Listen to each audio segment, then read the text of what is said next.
วันนี้วันที่6นะที่5ทางที่6พูดที่วันจันทร์วันที่3แล้ววันนี้ที่6วันจันทร์ที่3 5เข้า6เข้า7มาแล้ววันจันทร์ที่2ที่3วันจันทร์นะที่2ที่31วันเสาร์เลยที่1เลยวันเสาร์ใช่31มื้อนี้วันที่6แล้วว่ะหาเจ้าก็ไล่เบิ่งดีกว่าวันที่6วันพฤหัส5พุธ4คาน3จันทร์แม่นแล้วนะ3จันทร์4คาน5พุธ6หัสแม่นเลยว่ามันลงมือแล้วก็ได้ว่าเขาย่างวันที่3หรือวันที่7ก็เลยลงเพราะมือก็ย่างก็บ่เลยเดี๋ยวผมมาว่าบ่เลยนี่เนาะ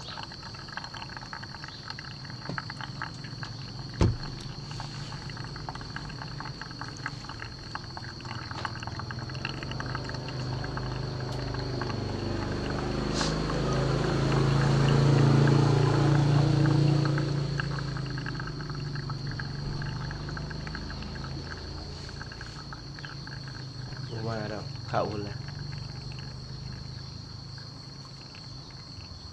ตัวเดี๋ยวอะไรไปเลยไอ้เลี้ยงเนี่ยกินดาวบันดอนวันย่างเซ่ๆนะไอเลี้ยงแล้วมันเป็นซูเปอร์ใช่ปะมาซูเปอร์หรือเปล่า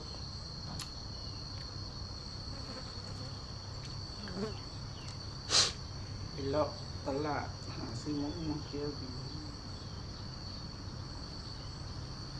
ของหวานกิน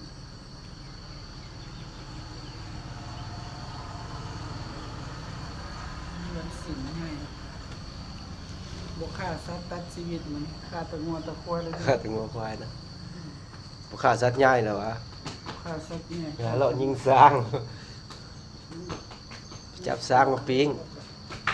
โอ้หมาหลายขนาดสวงเลยซื้อเล็กมาครับพวกมาหลายเลยแท้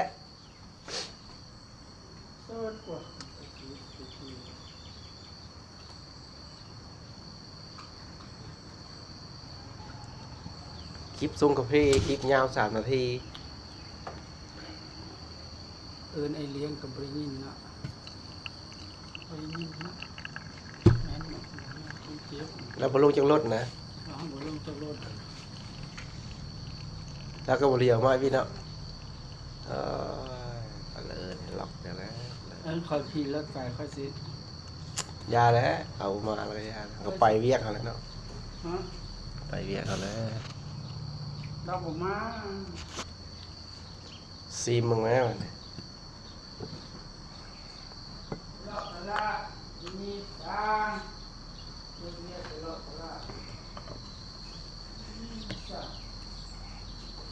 ตลาดบุมีได้เหมือนนี่มีแต่ตอนเช้าเลย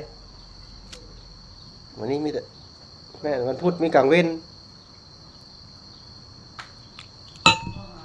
มันพุธมีกลางเว้น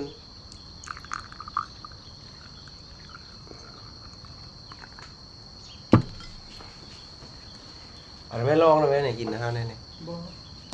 เคยกาแฟอันนั้นเราเคยกิน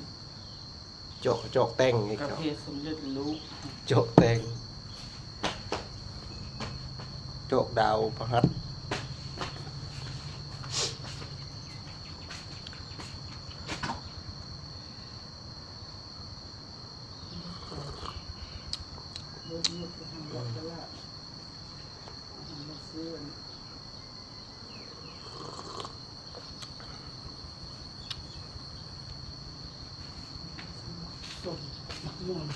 มะม่วงแก้วเขาก็จะกินตัวเพิ่มฮะ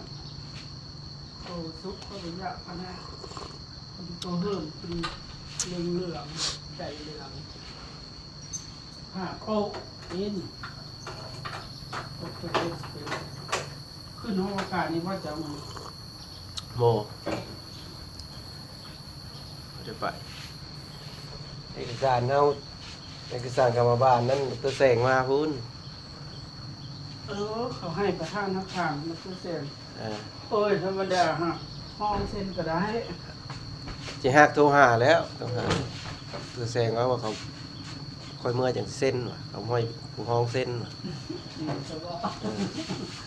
เอายันเขายันบ่ายเขาในนั้นแหละ เขาต้องเอาประธานนักข่าวคือค่อยกับเขาแนะนำคนมาเซ็นเมียเขาเซ็นกันตอนนั้นเลยลูกนำมาเซ็นมาค่อยสโกว่านี่ซื้อของมาเซ็นแบบนี้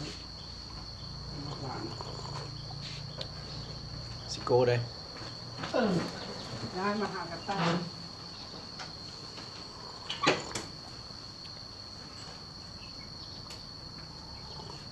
อะไรนะ เอามาจะตุ๊ก หมอ